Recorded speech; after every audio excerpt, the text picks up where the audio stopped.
Welcome to this. Good evening, everyone, and welcome to this real talk session. I guess I know on YouTube it's a bit different, but I'm one of your hosts, Samuel, and I will first introduce all my hosts and I'll tell you guys what we're talking about. So first we got Nefo over here. So hi Nefo, how are you?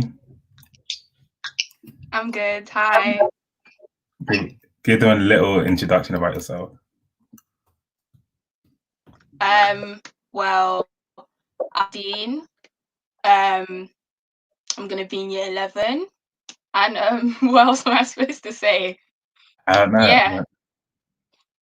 Okay, next up we have got Grace. Hey guys, my name's Grace.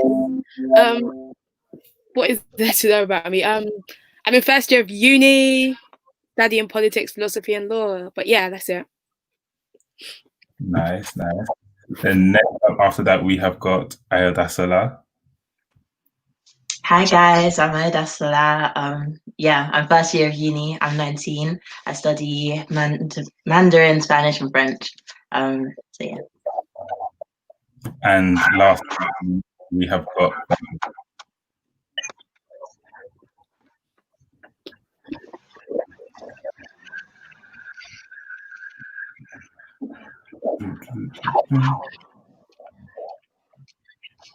Funto. Hey guys, I'm Funto. I'm 17. I'm in year 12. Yeah, not much more to know, to be honest. You'll get to know me through this session anyway. Nice. So before we start anything else, we do our little icebreaker. Everyone okay with the icebreaker? Okay, I'm ready. Yeah, our icebreaker is game of word song association. So I'll say a word and our other co-hosts will have to sing a song associated to that word. And we've been trying this out and we've got someone that's really good at it. So maybe you guys in the comments can say who it is, because maybe you're going to see, maybe you won't, but I hope everyone else has been practicing. So first up, we have... First up, we got Glory. Glory to the Lamb. Glory to the Lamb. I think that was me. I think it was definitely That was me. That was actually I think we have to share the points with and Grace, so both of you get a point each. Okay. Okay. I'm okay with that. Yeah. Next up, we have got Pillar. You are the pillar that holds my life. You are the pillar that holds my life. I think on my Wi-Fi, Grace was quicker, but I don't know if that's just my Wi-Fi. That was me.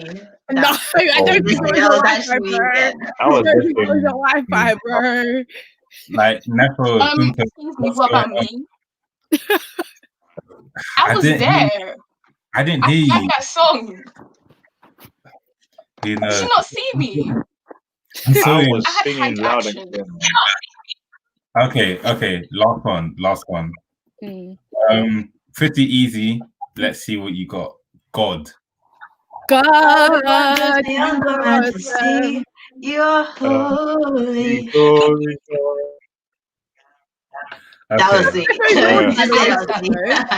I think that was Ayodasola.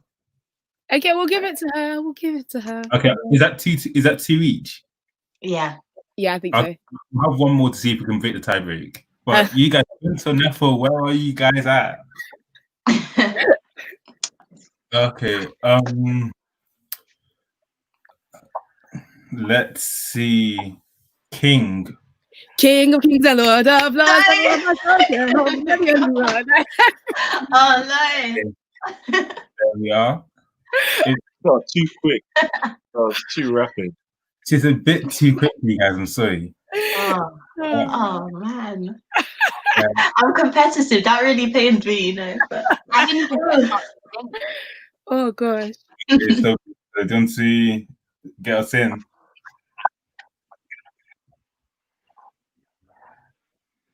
Funto, are you getting us in, or is it?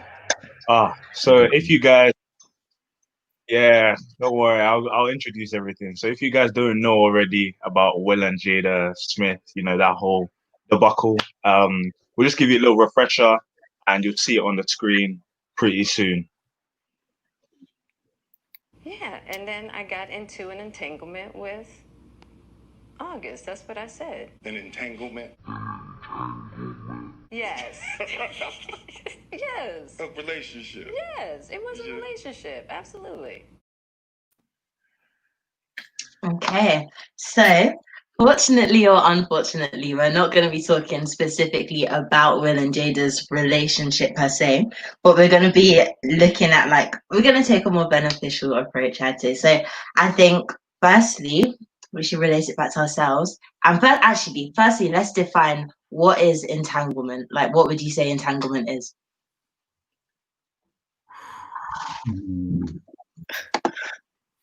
I feel like I think that go on. I think that entanglement is kind of similar to involvement, like involving yourself in something, except that with entanglement it's like you don't really have a choice. It's like you've been forcefully involved in something and it's hard to get yourself out of. But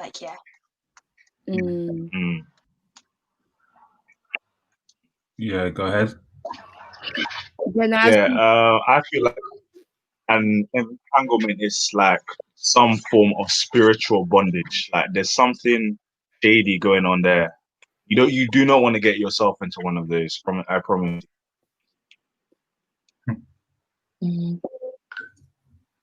Yeah, Grace, you was gonna say, I'll speak after you. Yeah, no, I was just gonna say, similar to Funto, it just implies or insinuates a sort of bondage, that you're sort of tied to something, it's sort of intertwined. You can't really get yourself out of it. You're not really sure where it is. It's sort of undefined. It's just not an ideal situation. So yeah, undefined relationships, definitely, yeah. Yeah, I'll definitely agree with you guys there. It doesn't even have to be a romantic relationship. In that case, in our case, in my case especially, I think of loads of entanglements that I have, and it's just people that they're my friends but not my friends. It's just a complicated situation, and you're not 100% sure what it is. Yeah, I definitely agree. What you guys have basically said it all, but I'd say it's the type of bondage. I see it as literally if a necklace or something is tangled, literally you're stuck in it, you can't get out. It's a situation that you didn't want to be in, or it's something that you're a habit or that you want to break out of that you can't, just something that you're stuck in basically. But it's not a positive thing anyway, generally speaking. Yeah. I know I've got a few entanglements, but do you guys have any entanglements that you can think of in your life right now? I wouldn't say right now, but I would say like you said, it's just a bit like friendships and stuff where you just don't really know whether you're friends with that person or to call them an acquaintance. In uni and stuff where you have people that you speak to in every seminar or something, but I wouldn't say they're my friends, but it's we're not friends, but it's just it's a bit of a sticky situation because you never want to be in that situation where you're using someone as a means to an end, but then how do you get yourself out of that situation? But not even that, just friendships that maybe perhaps friendship, because I went to an all boys school, so it was really hard for people to people would all be getting signs and stuff, or not even from me, but just you would just hear, you would just hear stuff, and it's just oh, but I'm sure they weren't giving off that perception, but because it's just a bit sticky because you're just trying to be friends with someone, but your gender might be a barrier. So that's when an entanglement might come into the equation. Yeah, I'd say it's important to, I think you sort of touched on it, but it's important not everyone that you meet that you have to be tight with. Like, it's important to be selective about who you actually associate with and who you actually like who you share like your actual life with, you know, because I think that's how you form entanglements, you know. Yeah, that's what I'd say. Yeah, I feel like, especially with sharing stuff about you, yeah, no, you have to know that not everyone wants the best for you. Like, you have to like really pick and choose like who your close friends are, who really want you to grow and develop, and who really want to push you forward. Like, even in the your journey with Christ, you have to know who around you. Yeah, because I'd say like typically when people say you should be careful about who you associate with, people would think it's like don't talk to like the bad people, like you should stay away from bad people. But there might not necessarily be anything wrong with that person, but you're just not meant to be like you just don't need to be pals with everyone, you know. And you also just don't know the intentions of people, like you don't know the hearts of people. So that's why I think it's important to also pray about it so that you don't end up being in a situation where it's a bit sticky. So Yeah. Mhm. I was gonna say that. Going off of that. Go ahead. Okay, yeah. Going off of the whole association thing, like not everyone is like a bad. Actually, no. Actually, let me just say, not everyone's like a bad person. Like not every acquaintance is gonna be a bad person, but sometimes they're just bad for you. Like in your situation, in like your stage of life, like sometimes they're really not what you need at that point in time. And I think that's how entanglements are formed, where they're not necessarily a bad person, so you can't just be like, you're just bad, I'm just gonna cut you off, but they're just not very good for you at that point in time.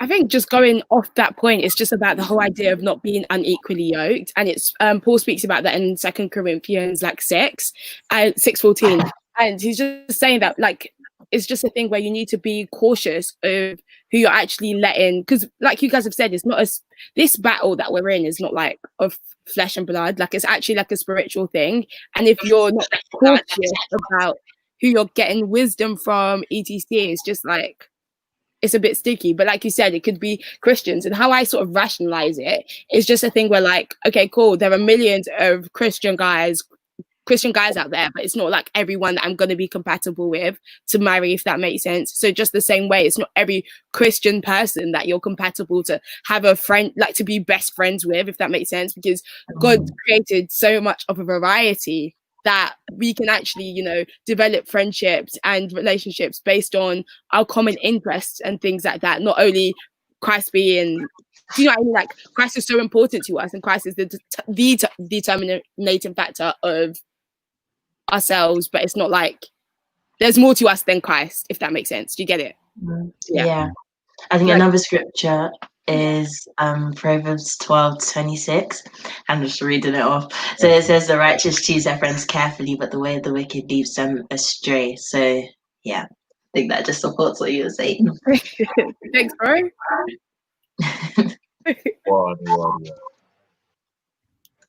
I was gonna ask, you know how you know the typical scripture, love your neighbor as you love yourself. Does that mean that you shouldn't, because it's maybe contradicting to some people to say that not everyone's supposed to be your friend, and some people are wicked and some people are just not meant to be your life. Does that mean that you wouldn't keep them close and you wouldn't be their friends and you wouldn't be nice to them? So what do you think people, I'm not sure I'm wording it correctly, but no, I hear what you're saying. Yeah, how do you think people could react with that? I think for me personally, I think it's just a thing where like we're called to love, like as in when Jesus came, he spoke about like you said, we have to love our neighbors as we love ourselves. The first commandment being love the Lord your God with all of your might, your strength, and with all of your heart. And then the second bit being love your neighbors as yourself. So it's our primary purpose to be able to love, but I think you can love from afar. Like you don't have, it's toxic for you. Like I don't believe in burning bridges. I don't think it's that. I think it's just you have to use wisdom, apply wisdom, and distance yourself from people that perhaps are toxic. And sometimes that might be your family members, sometimes that might be your friends, sometimes that, you know what I mean? Like it could be anyone. But not everyone is good for you, and you have to realize that from the way that perhaps they make you feel, the way that they perhaps make you act. But you always have to have the idea of love in mind. But do you know the crazy thing about love is like we think it's really hard, but it's because we're thinking of love in human terms. Like when Jesus was talking about love, he was talking about that unconditional, agape, sacrificial love. So it's not love that's based on anything that it's not love that's based on the condition. Oh, X has made me feel this way, so now I'm going to feel this way towards them. It's just a love that is standard. It's a love that's fixed. It's a love that doesn't change. So if you have that perception of love, then it's like, okay, cool, I'm going to love them regardless, but because I love them so much, I'm not going to speak to them because we're toxic. Do you know what I mean? Yeah, I was also just gonna say, even Jesus, like he loved everyone, but he still had his disciples that he kept close. So even though you love everyone, like you said, with the love of God, doesn't mean they all have to be like right up close, you know. So yeah. Yeah, Nefo, what were you gonna say? Like there's something. Yeah, there's something that my dad always said. It's probably in the Bible, but I don't know where it is. Like he said that love is a commandment, but friendship is a choice. So like it's not everyone you love that you're gonna be like, actually no, let me word that correctly. So like you can love everyone, but you don't have to be like all buddy with everyone, hugging them and going, oh, I love you so much. Like we're not talking about like that kind of love like Grace was talking about. Like let's say people that you know that you can't keep them close to you, love them enough to keep them away from you, because if you keep them close to you, exactly. let me stop there. That's true. Yeah. So another form of entanglement that some people might have is with their role models. So they might sort of idolize their role models. And how do you feel people should react to that? Because in this situation, some people might have idolized Will Smith in it, for example. So now, how do you feel like people should react with their role models and things like that? Don't put your trust into man, really. Yeah, true. That's so Like, true. because man is not God. Yeah, I agree. Yeah, that's what I'd say as well. Like, don't base your like standards off what you see on social media, because firstly, the relationships that you're seeing on social media, you're only seeing what they're putting out there, but you don't know what's going on behind closed doors. In this case, obviously, Will and Jada brought it outside, but most of the time you don't know what's going on behind closed doors until they break up, and then you're like, oh, does love even exist? Da, da, da. So that's why like the Bible is the same yesterday, today, and forever. It doesn't change. Period. Yes. Wow. Even with like this is sort of branching off a bit, but even with material things, like your what am I saying with this? I think this is linking with entangling yourself with material things. So when your standards, when you see loads of people on social media and like when they're rich and stuff, and like they're hold on, what am I saying? When you're come back to you. Wait, it's coming. I think, is it coming or? Okay. Okay, but like when talking about like material things, I think that entanglement in material things, because like we said earlier, it's kind of like bondage. I would like an entanglement with material things to addiction, for example. It's something that's hard to escape from. It requires a lot of willpower to detangle yourself from. So so you could be entangled with Netflix, your phone. I know we're all kind of entangled. Let's not lie here. So yeah, I hear that. Yeah, it's true. Yeah. But I feel like with your role models, you have to be really careful, because like when you think about it, your role models like have a kind of power over you, because some people go as far as to try and copy everything in their life. Like think about influencers are literally paid to make you spend money to buy their products. Yeah. Like they are influencing your minds, your how you think and how you behave.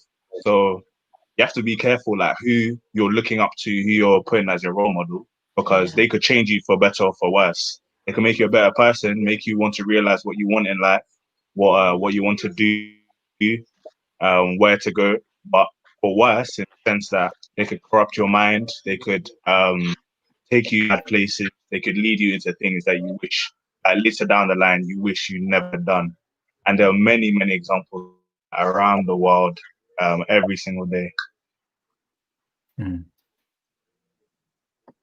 Yeah, no, I agree with you, and I think that's why it's so important for our role model, our ultimate role model, to be Jesus, because it's like I don't know, we just sort of take him for granted. Because if we think about like the whole essence and the whole reason why Jesus came, obviously he came to close the barrier between us and God, but then he also came to show us the example of what it means to be a perfect human being in our flesh. Because I don't know, like we often use the example of like, oh, or just the excuse of, oh, God is in heaven, like he's not here. But like, do you know what I mean? Like he brought Jesus as our example, and we have Jesus just to know how to love people, just how to extend mercy onto people, how to extend grace onto people, how to interact with human beings and stuff. And what's so interesting about, like, you know, the verse you said about love your neighbor as yourself, the reason Jesus said that is because, you know, he was speaking to the Pharisees, and the Pharisees were like really, really self-righteous people, and they genuinely were like obsessed with themselves. They really loved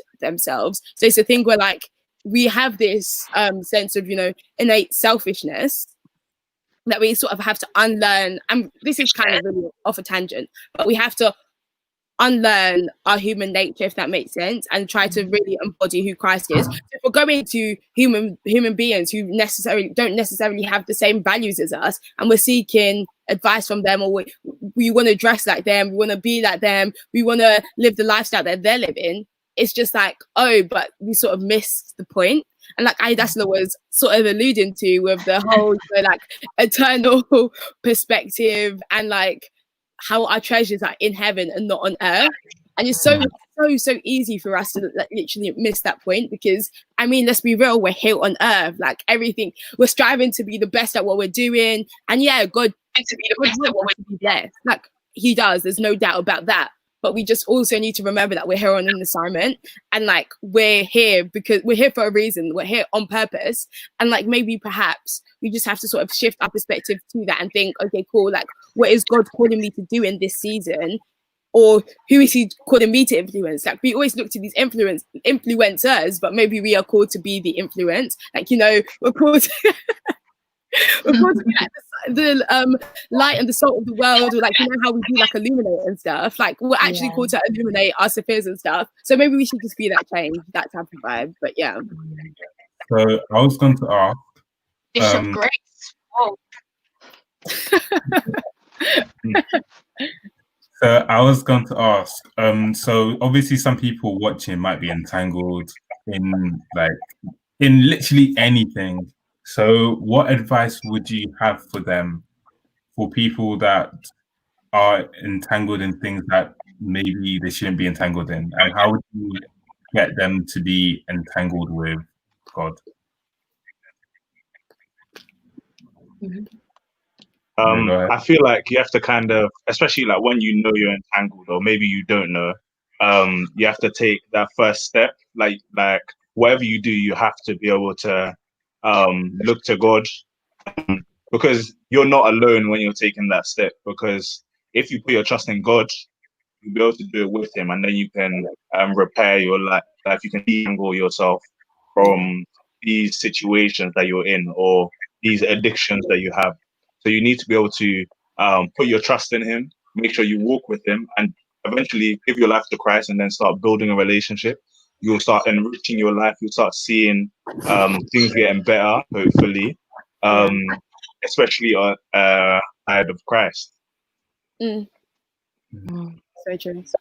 Yeah, something I was going to say as well is that you have to remember that you're not alone. Like, people always act as if when they're working towards getting a relationship with God, at times act as if it's just them. Like Yeah. they forget that God is here helping them, and they have to pray and ask God for advice. And as well as that, you have to be open to the advice that God gives, because God might speak to you through other people, through, like, as much as I don't like saying it, for example, let's say you're entangled with your phone.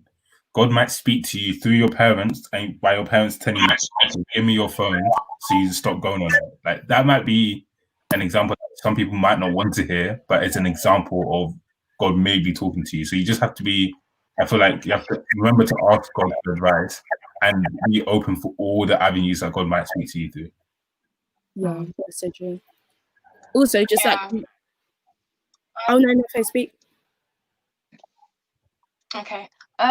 Like also I feel like some people after they get entangled with things that aren't of God, for example, they might start to get this, like, you feel this like guilt that's like, oh no, I've done this now, I'm unclean and stuff like that. Some people may be feeling like that, but they need to remember God doesn't care about that. Like, God doesn't care. Like, he's willing to forgive you because he has an unconditional love for us. So like just ask him for forgiveness, pray, and start over. We have many chances to start again with God as long as we're willing. No, that's so true. And that, Yeah. sorry, this isn't what I was going to say, but just going off your point, it's so interesting because, like, whenever I feel a bit of condemnation, or like self-condemnation rather, or just like guilt and stuff, I just remember David. Like, David was literally labeled a man after God's heart, but David was not. If you were to think of a poster Christian, it wouldn't really be David. Like, he went out of his way to kill Bathsheba's husband. I think it was Bathsheba, yeah, Bathsheba's husband, and like just so he could, wife her or whatever. So it's like David did a lot of wrong in his life, but he didn't let that affect his future, if that makes sense. Like, he always came back to God. He always ran back to God. God was always his answer, and he always repented and truly meant it. And the verse that I was reading, I'm not going to speak about it now, but I was reading like Psalms 51. So definitely read that if you're like feeling a bit self-condemnation, this you don't know how to go. But yeah, what I was going to say is, actually, it's really important what we put into our minds. And a verse that I've really been like, just pondering on is Romans 12 verse 2, and it's like, do not be conformed to the patterns of this world, but be transformed by the renewing of your mind. And it's so important that we have that eternal perspective, and that we fix our minds on the things of God, because it's all well and good saying, yeah, like, I'm a Christian, I'm gonna do this and that, but if I'm constantly being entangled, being consumed with Netflix and stuff, that's not really going to allow me to be able to see myself the way that God sees me. That's really going to let the world define who I am, if that makes sense. And it's not like we always say, yeah, we're not of this world, but we're only in it. But it's like, it's kind of like, the more I've grown up and the more that I've begun to have this relationship with Jesus, I've really realized how pivotal it is to really recognize that we're actually here on a temporary basis. Like, it's sort of like a thing where I have a visa here, and like, I'm just here, I'm holidaying from heaven, that type of vibe. If you think about it like that, then it's sort of just, that's what helps me rationalize it. But yeah, I'd definitely say Romans 12 verse 2. I was also gonna just say, with when we were saying entangled in material stuff. So if you're entangled in sort of like addiction and sort of an addiction to something or anything, I heard somewhere that, like, if you treat that addiction like a fire, so you see the addiction like a fire basically, and then you need to be conscious about what you're then feeding yourself with, because the stuff you're feeding yourself with can act like a fuel to the fire basically, and make the addiction worse or whatever it is. So you need to, I guess, then you could say, bring God into it and you act like the water and blow it out. But yeah, yeah, that's it really. Okay. Okay, so we'll go around Nefo first. What takeaways do you have for the teens and people listening right now? Well, there's a special verse that I like to meditate on, and it's 1 Corinthians 10:13, and it's basically saying that there's nothing that life can throw at you that can't come, really. So like, I'm speaking more from the addiction kind of like side. So it's basically saying that, like, God is there with you, and God will not throw anything at you that you will not be able to handle, and you will not be able to overcome. So just remember that when you're trying to detangle yourself from all of those negative entanglements. Yeah. Funto? Yeah, I'm just gonna say, you have to be very, very careful about who you let influence you and lead your thoughts. You have to make sure that is the one true God, rather than the man that you see on earth, because really and truly, it's in the Bible that the hearts of men are wicked, so they could lead you down a very destructive path down into hell. So yeah. I was gonna say, just basically get entangled with God. Like, if you're stuck literally inside God and everywhere you go, like God's just there, everything around you is just God. Like, there's no way you can't walk in His path, you can't walk in His will. Yeah, that's my. Yeah, no. Similar to Ayodasola, I think just really get entangled with God. What does that mean? Just have start a relationship with Him. It's never too late. You'll never it's never too far. Like, you've never gone too far for God to accept you. Like, literally, when people just come back to God, the heavens are literally rejoicing. So I think it's just a thing where just take that one step and remember that there's no one else you'd rather be entangled with. Like, genuinely, there's no love that any human's going to give you that compares to God's. Do you know what I mean? That compares to God's love. So I think it's just remembering that God loves the unconditional type of way. So, just get entangled with God. Yeah, I was going to say that in order for you to have a proper relationship, whether it's romantic, platonic, whatever, you need to make sure that you're in God, because you can only love someone truly like when you love God first. Like, I don't feel like I've learned a lot about that lately. That you can't care for someone, whether it's your friends, whoever, without understanding how God cares for you and how you should care for God. So I make sure first that you understand where you are with God and how you care for, and how God cares for you, and then everything else, all your other entanglements will be sorted out. Yeah, word. Right. Word. And over time, God. thank you everyone for watching. I hope you guys enjoyed. Make sure you stay tuned and join, not next Thursday, the Thursday after. Come to Saturday, Sunday service, and Yes. you guys will stay blessed. Comment, subscribe. You know the vibe. Follow that. Bye.